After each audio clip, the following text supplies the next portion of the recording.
Hello guys, welcome to Soni online classes. आज जो मैंने ये वीडियो बनाया है वो आश्रम व्यवस्था के ऊपर बनाया है। टॉपिक हो गया आश्रम व्यवस्था, जिसमें हम देखेंगे कि कितने टाइप्स की आश्रम व्यवस्था पाई जाती है, जैसे ब्रह्मचर्य आश्रम, गृहस्थ आश्रम, वानप्रस्थ आश्रम, संन्यास आश्रम।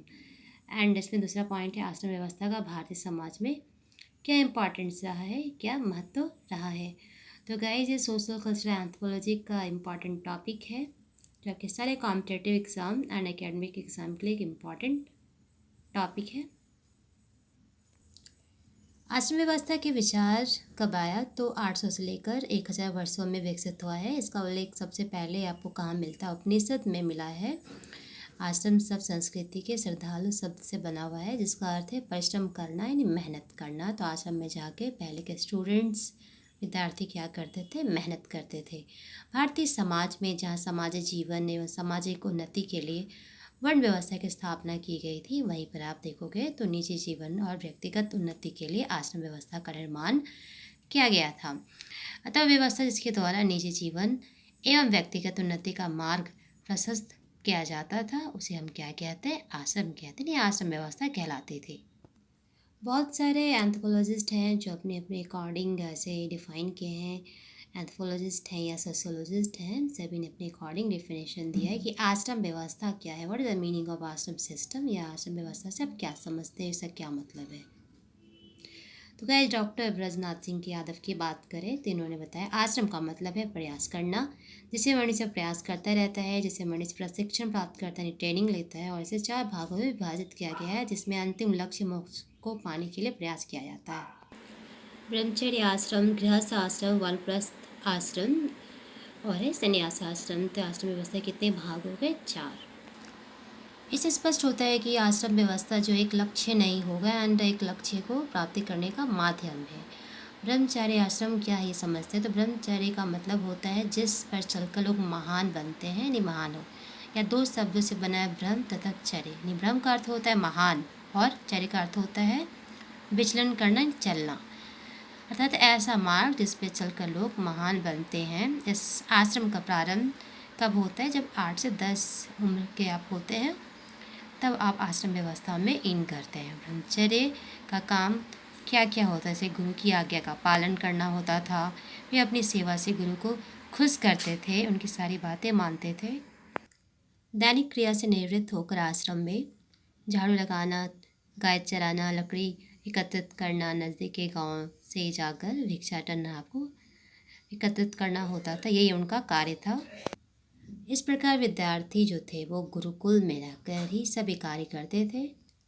आश्रम में विद्यार्थियों को ईश्वर के बारे में ज्ञान प्राप्त कराना, सत्य बोलना, पवित्र जीवन व्याप्त करना, धार्मिक साहित्य पढ़ना, दूसरों को आदर सत्कार करना, सादा जीवन जीना, उस विचार को बनाए रखना, ये सब सिखाया जाता था ताकि उनका शारीरिक, मानसिक और बौद्धिक विकास ढंग से हो सके। ब्रह्मचर्य आश्रम में विद्यार्थी के जीवन को नियमित करने के लिए कई तरह के कार्य वर्जित थे, जैसे कि उन्हें बहुत ही संयम के साथ रहना पड़ता था। जैसे अपवित्र कार्यों से बचना है, अपने खान पान पर उनको कंट्रोल रखना पड़ता था, नृत्य, गायन, नाचना, जुआ खेलना, झूठ बोलना, हिंसा, सबसे उन्हें दूर रहना पड़ता था।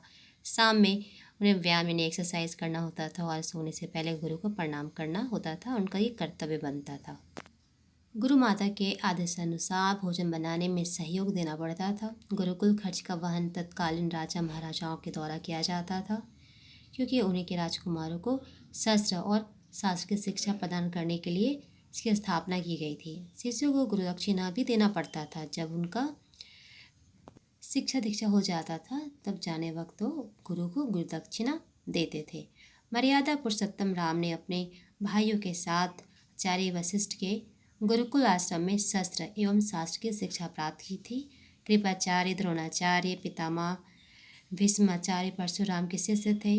भगवान श्री कृष्ण, बलराम एवं उनके प्रिय मित्र सुदामा की शिक्षा आचार्य संदीपन मुनि के आश्रम में हुई थी। गुरु से विदा लेकर वह घर लौटता था और गृहस्थ जीवन में फिर प्रवेश करता था। यानी ब्रह्मचर्य आश्रम आपका खत्म हो गया, आपने शिक्षा दीक्षा ले लिया, गुरु दक्षिणा आपने दे दिया, तो अब आप अपने घर की ओर लौटते हो और कहाँ इन करते हो? गृहस्थ आश्रम में। ब्रह्मचर्य आश्रम में शिक्षा दीक्षा प्राप्त करने के बाद व्यक्ति गृहस्थ आश्रम में प्रवेश करता है। इस आश्रम की जो आयु यानी एज उम्र 25 से 50 वर्ष तक रहती है। एक व्यक्ति को वैवाहिक तथा पारिवारिक जीवन बिताने की अवधि को ही गृहस्थ आश्रम कहा जाता था। संतान उत्पत्ति करना, उनको योग्य बनाना, धन और ज्ञान प्राप्त करना तथा धर्मयुक्त जीवन बिताना इस आश्रम के मुख्य लक्ष्य होते थे। गृहस्थ आश्रम में गृहस्थ के कई कार्यों को समापन करना पड़ता है। सबसे प्रमुख कार्य जो होता है गृहस्थ आश्रम में, निर्भर रहने वाले व्यक्तियों का लालन पालन होता है। माता पिता, गुरु, पत्नी, संतान, अतिथि, असहाय तथा शरण में आए हुए अप्रतिम व्यक्ति का भरण पोषण गृहस्थ का प्रथम कर्तव्य होता है। इसका पूरा नहीं करने पर व्यक्ति नरक का भागी बनता है। ब्रह्म यज्ञ, पितृयज्ञ, देव यज्ञ, भूत यज्ञ, इन सभी यज्ञों को गृहस्थ आश्रम में संपन्न करना पड़ता है। ये सारा यज्ञ गृहस्थ आश्रम में व्यक्ति अपने परिवार की सहायता से ही संपन्न करता है।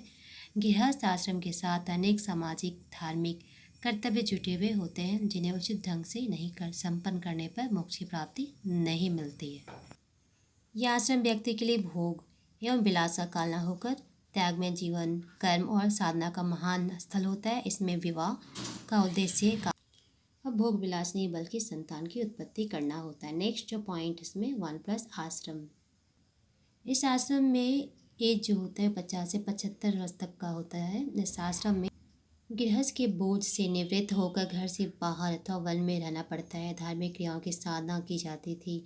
घर गृहस्थी का भार पुत्रों पर छोड़कर त्याग पूर्ण जीवन बिताना इस आश्रम का प्रमुख लक्ष्य होता था। गृहस्थ आश्रम की जिम्मेदारी को निभाने के बाद व्यक्ति से यह उम्मीद किया जाता है कि वह समाज से, परिवार से मोह माया को त्याग कर दे, जिससे संन्यास आश्रम की तैयारी हो सके। क्योंकि जो व्यक्ति 50 वर्ष तक परिवार में रहता है, उसके लिए परिवार के प्रति समस्त मोह माया को एकाएक त्याग कर देना असंभव होता है। उसे त्याग नहीं कर सकता, इसलिए परिवार को बिल्कुल त्यागने के लिए आश्रम में धीरे धीरे तैयारी करना पड़ता है। 1+ आश्रम में व्यक्ति को घर के साथ साथ गांव को भी छोड़ना पड़ता है। गांव से दूर जंगल में कुटिया बनाकर रहना पड़ता है 1+ आश्रम में। इसके बाद फिर आप आते हो संन्यास आश्रम में। तो मन्नू के अनुसार क्या है, तो इनका कहना है कि गृहस्थ के शरीर की त्वचा ढीली हो जाए, बाल आपके पक यानी वाइट हो जाए, संतान के संतान हो जाए, तब उसको घर बार छोड़कर जंगल की ओर प्रस्थान करना चाहिए। यानी घर गांव से छोड़ देना चाहिए और कहाँ चले जाना चाहिए, जंगल। परिवार का मोह त्याग कर सादा सरल पवित्र तथा सेवा में संलग्न होकर जीवन व्यतीत करने पर बल मिलता है। 1+ आश्रम में व्यक्ति सिर्फ अपने परिवार का सदस्य ना होकर पूरे समाज का सदस्य बन जाता है। अपने कर्मों के द्वारा समाज कल्याण के द्वारा प्रयास करता है। वह भौतिक और सांसारिकता से लिप्त अपनी इंद्रियों को नियंत्रण करने का प्रयास करता है, कंट्रोल करने का ट्राई करता है। सत्य और ज्ञान की खोज ही 1+ आश्रम के जीवन का उद्देश्य होता है। जन सेवा यानी लोगों की सेवा उनके जीवन का व्रत होता है। इस जीवन काल में वह कंदमूल फल आदि खाता है, हिरण और वृक्षों का छाल पहनता है, जमीन पर सोता है। इस प्रकार हम देखते हैं कि 1+ का जीवन त्याग और तपस्या से भरा हुआ जीवन होता है। नेक्स्ट जो आश्रम आपका आता है संन्यास आश्रम। यह आश्रम व्यवस्था सामान्यतः 75 वर्ष की आयु से ग्रहण किया जाता था। इस आश्रम में परिवार के बंधन से मुक्त होकर जीवन को समाज के लिए अर्पण कर दिया जाता था। इस आश्रम में व्यक्ति का कोई निश्चित घर नहीं होता है, उसे एक स्थान पर अधिक दिनों तक रहना बना है। इस प्रकार वह व्यापक संसार में प्रवेश करता है। वह चलता ही रहता है, रुकता नहीं है। संसार की किसी वस्तु से ना तो उसका मोह रहता है, ना ही घृणा। कहने का मतलब है कि वह संसार से सभी संबंधों से पूर्णतः मुक्त हो जाता है, यहाँ तक कि वह अपना पुराना नाम भी त्याग देता है जो उसका नाम रहता है। कहने का मतलब यह है कि संन्यास आश्रम में व्यक्ति के सारे सांसारिक बंधन छूट जाता है। सन्यासी अपने भोजन संबंधी आसक्ता की पूर्ति दिन भर में एक बारी भिक्षाटन करके करता है, यानी भिक्षा मांगकर।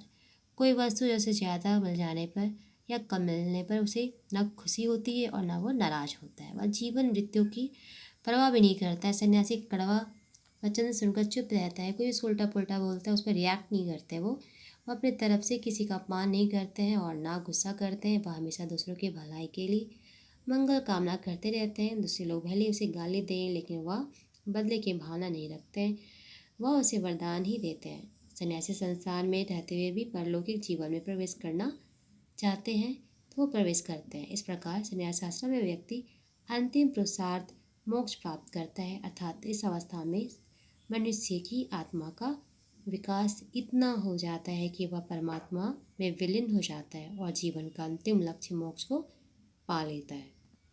आश्रम व्यवस्था का भारतीय समाज में क्या महत्व रहा है? आश्रम व्यवस्था का भारतीय समाज में विशेष महत्व था। इस व्यवस्था द्वारा व्यक्ति को शिक्षा दीक्षा तो दी जाती थी, उसे विवाहित तथा धर्मयुक्त जीवन बिताते हुए धन कमाने के लिए प्रेरित किया जाता था। उसे वानप्रस्थ का जीवन बिताते हुए परलौकिक सिद्धि के लिए साधन करने को कहा जाता था। जीवन की अंतिम अवस्था में उसे सन्यासी का जीवन बिताते हुए समाज की सेवा करने के लिए कहा जाता था। इस प्रकार एक व्यक्ति विभिन्न आश्रमों में रहकर अपने विभिन्न लक्ष्यों को प्राप्त करता था। इस व्यवस्था द्वारा वह अपनी व्यक्तिगत उन्नति प्राप्त करता था। व्यक्ति के समुचित विकास में सहायक है ये। बौद्धिक विकास में महत्वपूर्ण भूमिका, समाज कल्याण में सहायक, वैवाहिक एवं उपयोगितावादी दृष्टिकोण, मानव की आवश्यकताओं की पूर्ति में सहायक, सामाजिक नियंत्रण में सहायक। तो गाइस, इस वीडियो में हम अच्छी तरह से समझ गए कि आश्रम व्यवस्था क्या है, कितने प्रकार का पाया जाता है एंड भारतीय समाज में आश्रम व्यवस्था का क्या महत्व था। फिर मिलते हैं न्यू वीडियो में न्यू टॉपिक के साथ। जय हिंद।